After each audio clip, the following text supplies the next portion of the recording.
18. Though Vronsky's whole inner life was absorbed by his passion, his external life ran unalterably and inevitably along its former customary rails of social and regimental connections and interests. The interests of the regiment occupied an important place in his life, because he was fond of his regiment, and still more because the regiment was fond of him. Not only were they fond of him, they respected him too, and were proud of him. Proud that this man, with his enormous wealth and excellent education and abilities, to whom the road to success of all kinds gratifying to ambition or vanity lay open, had disregarded all this, and of all his life's interests, had nearest to his heart those of his regiment and his comrades. Vronsky was aware of this attitude of his comrades toward him, and besides liking the life, felt bound to justify their view of him. It goes without saying that he spoke to none of them about his love, nor did he betray himself even in the wildest drinking bouts. Indeed, he never drank so as to lose all self-control. And he silenced any of his thoughtless comrades who tried to hint at the liaison. But in spite of this, his love affair was known to all the town.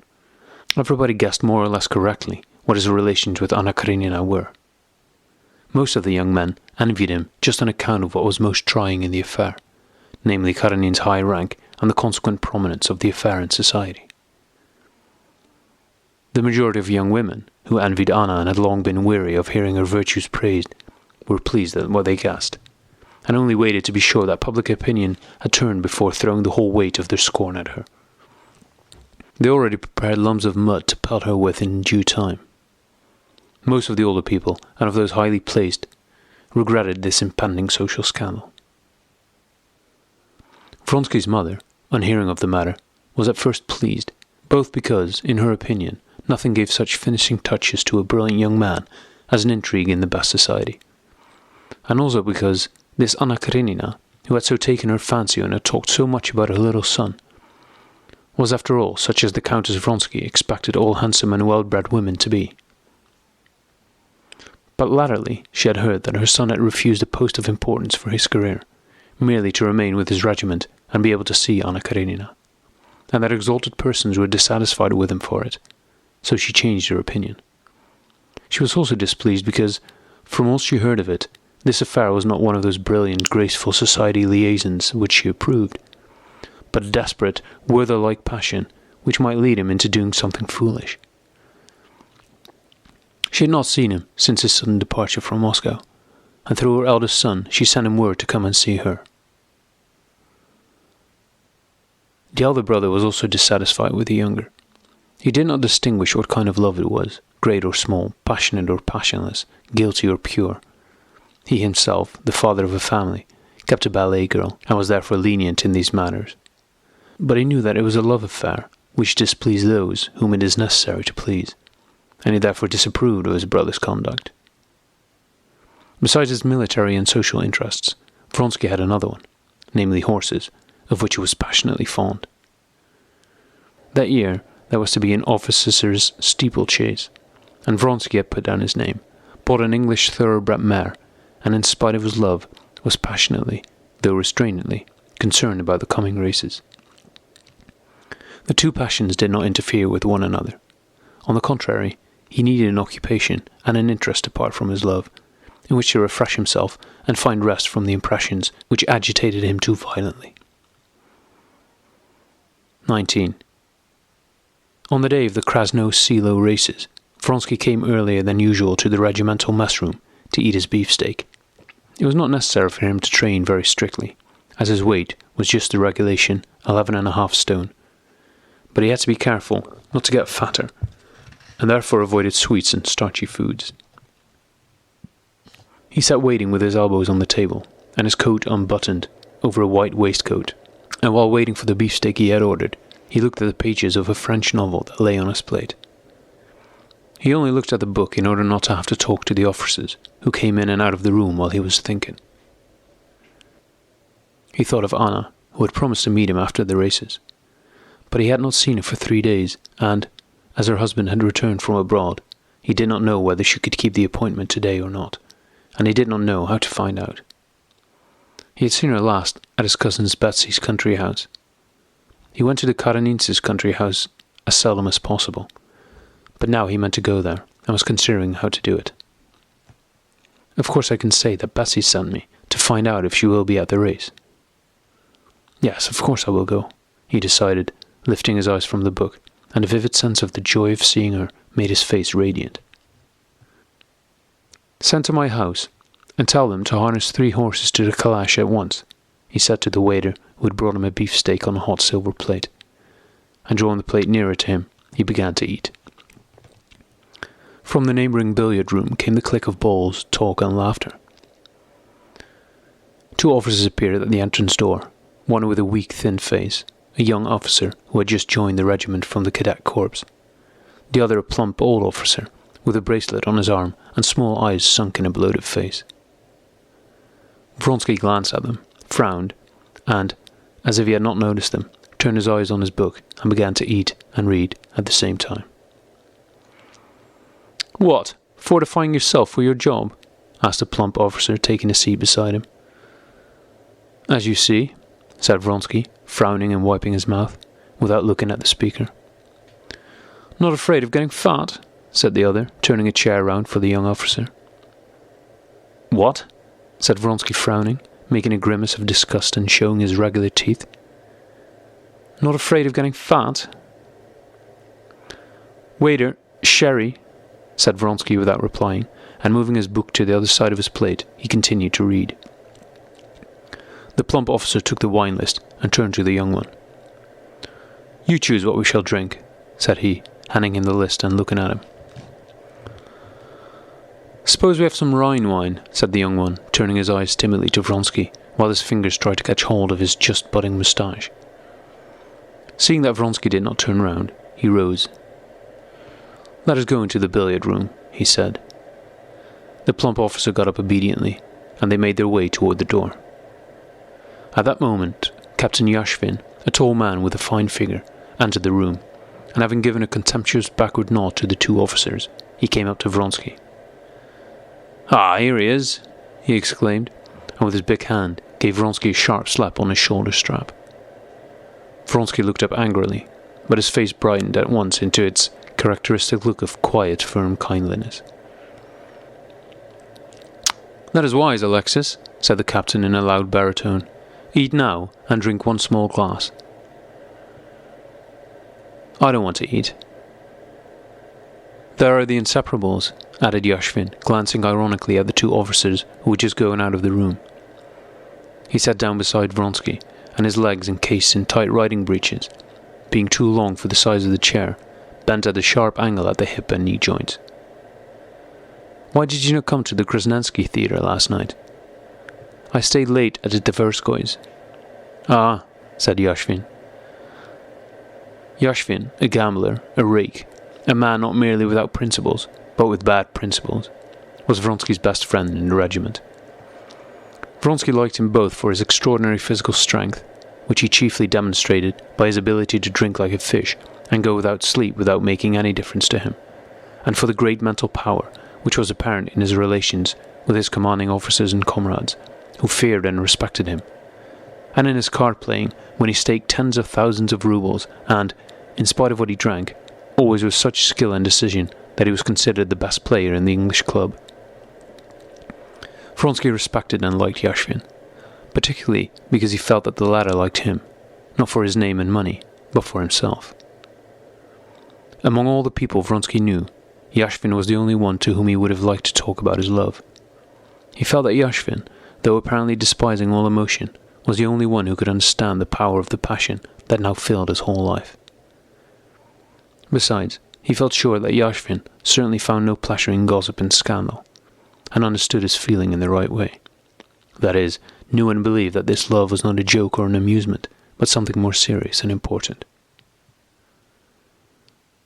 Vronsky did not talk to him of his love, but was aware that he knew all about it and understood it rightly, and it was pleasant to him to read this in Yashvin's eyes. "Ah, yes," he said when he heard that Vronsky had been at the Tverskoy's. His black eyes sparkled and he began twisting his left moustache round into his mouth. A bad habit he had. "Well, and what were you doing last night? Winning?" asked Vronsky. 8,000, but 3 of them doubtful. I do not expect he will pay up." "Well, then you can afford to lose on me," said Vronsky, laughing. Yashvin had staked heavily on Vronsky. "I'm not sure to lose. Makhatyn is the only dangerous one." The conversation turned to the forecast of the day's race, the only subject Vronsky could now think about. "Let us go. I've finished," said Vronsky, and he rose and moved toward the door. Yashvin rose also and stretched his great legs and long back. "It is too early for me to dine, but I must have a drink. I will come in a minute." "Hello, wine!" he cried in his loud voice, which was so famous at drill, and here made the glasses tremble. "No, I do not want any," he shouted again. "You are going home, and I'll go with you." And he and Vronsky went out together. 20. Vronsky had his quarters in a roomy, clean, finished peasant cottage, divided in 2 by a partition.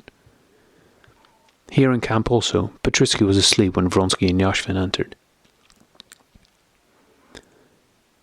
"Get up, you've slept enough," said Yashvin, stepping behind the partition and shaking by the shoulder the dishevelled Petritsky, who lay with his nose buried in the pillow. Petritsky suddenly sprang to his knees and looked round. "Your brother has been here," he said to Vronsky. "He woke me up, devil take him. He said he would come back." And drawing up his blanket, he threw himself back on his pillow. "Leave me alone, Yashvin," he said angrily to Yashvin, who was pulling the blanket off him. "Leave off." He turned and opened his eyes. "You'd better tell me what to drink. I've such a horrid taste in my mouth that—" "Vodka is better than anything," said Yashvin in his bass voice. "Tereshchenko, vodka and pickled cucumbers for your master," he shouted, evidently enjoying the sound of his own voice. "Vodka, you think, eh?" asked Petritsky, making a face and rubbing his eyes. "And will you have a drink? Let us have a drink together. Vronsky, will you have a drink?" said Petritsky, getting up and wrapping himself to the arms in a rug of tiger skin pattern. He went to the partition door, held up his hands, and began singing in French. "There was a king in Thule. Vronsky, will you have a drink?" "Get away," said Vronsky, as he put on the overcoat his servant had handed him. "Where to now?" asked Yashvin. "Here are the horses," he added, as he saw the calash drive up to the door. "To the stables, and then I have to go to Bryansky about the horses," said Vronsky. He had really promised to go to Bryansky's, who lived 7 miles from Peterhof, and pay him for the horses, and he hoped to make time to call there too. But his friends understood at once that it was not only there that he was going. Petritsky, still singing, winked his eyes and pouted as if to say, "We know what sort of Bryansky it is."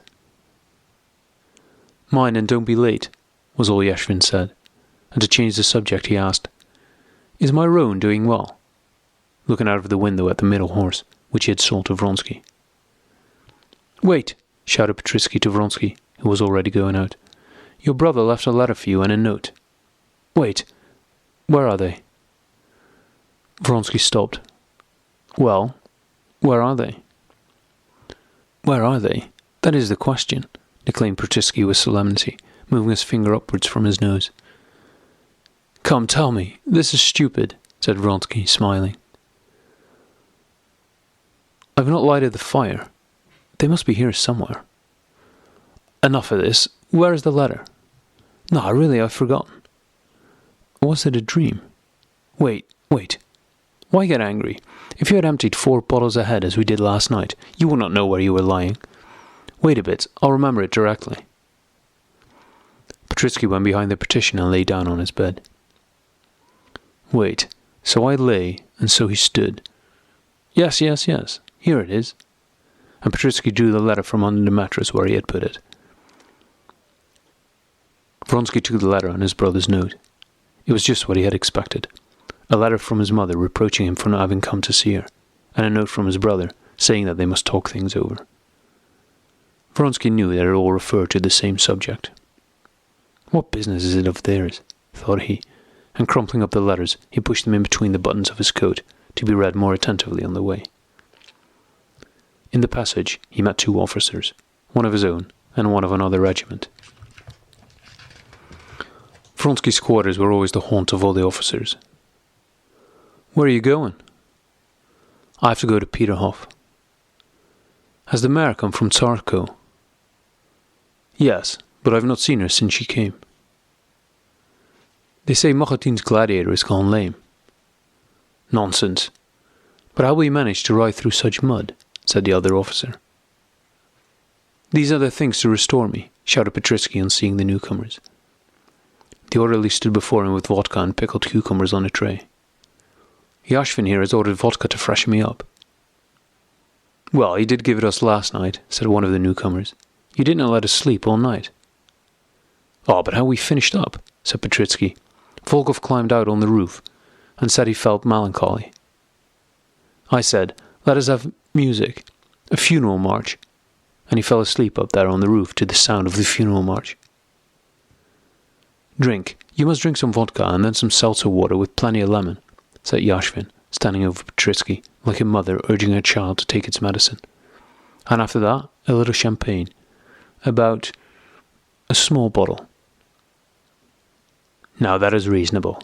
Wait, Vronsky, let us have a drink." "No. Goodbye, gentlemen. I'm not drinking today." "Why, because of the weight?" "Well then, we will drink by ourselves. Let's have seltzers and lemons." "Vronsky!" shouted someone as Vronsky was already leaving. "What?" "You should have your hair cut. It will be too heavy, especially on the top." Vronsky was really beginning prematurely to get a little bald. He laughed merrily, showing his compact row of teeth, and drawing his cap over the bald patch, went out and got into the calash. "To the stables," he said, and was taking out the letter to read, but then changed his mind, not wishing to be upset before examining his horse. "Later will do." 21. The temporary stable, a wooden structure, had been built close to the racecourse, and it was there his mare was to have been brought the day before. He had not yet been to look at her. During these last days he had not exercised her himself, but had entrusted it to the trainer, and therefore did not in the least know in what condition she had arrived or now was. Hardly had he stepped out of the calash before his groom, who had recognized it from a distance, had called out the trainer. A lean Englishman in top boots and a short jacket, with only a tuft of beard left under his chin, came to meet him with the awkward gait of a jockey, swaying from side to side with his elbows sticking out. "Well, how's Frou-Frou?" asked Vronsky in English. "All right, sir," came the answer from somewhere inside the man's throat. "Better not go in," he added, touching his cap. "I've put a muzzle on her, and she's fidgety. Better not go in, it excites the mare." "No, I'll go in. I want to have a look at her." "Come along," said the Englishman, frowning, and speaking as before, without opening his mouth. Swaying his elbows and walking with his loose gait, he led the way. They entered a little yard in front of the shed. A smart, well-dressed lad in a short and clean jacket, with a broom in his hand, met them and followed them. In the shed, 5 horses stood in the horse boxes, and Vronsky knew that his principal rival, Machotin's 16-hand chestnut, Gladiator, was to have been brought that day and should be standing there too. Vronsky was even more anxious to have a look at Gladiator, whom he had never seen, than at his own mare. But he knew that horse racing etiquette not only forbade his seeing it, but made it improper for him even to ask about it. As he went along the passage, the lad opened the second horse box to the left, and Vronsky caught sight of a big chestnut horse with white legs. He knew it was a Gladiator, but like one who avoids seeing another's open letter, he turned and went to Frou-Frou's box. "Here's the horse of Mac. I never can pronounce his name," said the Englishman over his shoulder, pointing with his black-nailed thumb to Gladiator's box. "Machotin's." "Yes, that's my only serious rival," said Vronsky. "If you were riding him, I would back you," said the Englishman. "Frou-Frou is the braver, but the other is the more powerful horse," said Vronsky, smiling at the compliment to his riding. "In a steeplechase, everything depends on the riding and on pluck," said the Englishman. Vronsky felt that he not only had enough pluck, that is, energy and courage, but, what is much more important, he was firmly convinced that no one in the world could have more pluck than he had. Are you quite sure that more training was unnecessary? Quite unnecessary, said the Englishman. Please don't talk loud. The mare is nervous, he added, nodding toward the closed horse box before which they were standing, and from which was heard the trampling of hoofs among the straw. He opened the door and Vronsky entered the box, which was dimly lit by one small window. In the box stood a muzzled, dark bay mare, stepping from foot to foot among the fresh litter. When he had got used to the dim light of the box, Vronsky again instinctively took in, at one comprehensive glance, all the points of his favourite mare. Frou-Frou was of medium size, and by no means free from blemish. She was slenderly built. Her chest, though well arched, was narrow. Her hind quarters tapered rather too much, and her legs, especially her hind legs, were perceptibly bowed inwards. Neither fore nor hind legs were particularly muscular, but on the other hand, she was extremely broad in the girth, now that she was lean from her strict training. Seen from the front, her cannon bones were very fine and sharp, but unusually wide seen sideways. She appeared all the more narrow in build, because so deep in the breadth. But she possessed in the highest degree a characteristic which made one forget all her defects. This was her thoroughbred quality, the kind of blood that tells, as they say in English. The muscles, clearly marked beneath the network of sinews, stretched in the fine, mobile skin, which was smooth as satin, seemed hard as bone. Her lean head with prominent, bright, sparkling eyes, broadened out to her muzzle with its wide crimson nostrils. Her whole appearance, more especially about the head, was spirited yet gentle. She was one of those creatures who seem as if they would certainly speak, if only the mechanical construction of their mouths allowed them to. To Vronsky, at any rate, it seemed that she understood all he was feeling while looking at her. As soon as Vronsky entered, she drew a deep breath and, turning her prominent eyes so that their whites became bloodshot, looked from the other side of the box at the newcomers, shook her muzzle, and stepped lightly from foot to foot. "There, you see how nervous she is?" said the Englishman. "Ah, you darling," said Vronsky, stepping toward the horse and soothing her. But the nearer he came, the more nervous she grew. Only when he reached to her head did she suddenly calm down, and the muscles under her fine, delicate coat vibrated. Vronsky stroked her firm neck, adjusted a lock of her mane that had got on to the wrong side of her sharply defined withers, and brought his face close to her dilated nostrils, delicate as a bat's wing. Her extended nostrils loudly inhaled and exhaled her breath, and she set back one of her finely pointed ears with a start, and stretched out her black firm lips toward Vronsky, as if wishing to catch hold of his sleeve. But remembering her muzzle, she gave it a jerk, and again began stepping from one of her finely chiselled feet to the other. "Be quiet, darling, be quiet," he said, again stroking her flank, and left the box with a joyful conviction that the horse was in the very best condition. The mare's excitement had communicated itself to Vronsky. He felt that the blood was rushing to his heart, and that he, like the horse, wished to move and to bite. It was both frightening and joyful. "Well then, I rely on you," said Vronsky to the Englishman. "You will be on the spot at 6:30. "All right," said the Englishman. "And where are you going, my lord?" he asked unexpectedly, addressing him as my lord, which he hardly ever did. Vronsky raised his head in amazement and looked as he knew how to, not into the Englishman's eyes, but at his forehead, surprised at the boldness of the question. But realizing that the Englishman, in asking the question, regarded him not as an employer, but as a jockey, he replied, "I have to see Bryansky, but I shall be home in an hour." How often have I been asked that question today, he thought, and blushed, a thing he rarely did. The Englishman looked at him attentively, and, as if he knew where he was going, added, "The chief thing before a race is to keep cool. Don't be put out or upset." "All right," said Vronsky, smiling, and jumping into the calash, he told the coachman to drive to Peterhof. He had not gone many yards before the clouds, which had been threatening since morning, broke, and there was a downpour of rain. "This is bad," thought Vronsky, raising the hood of the calash.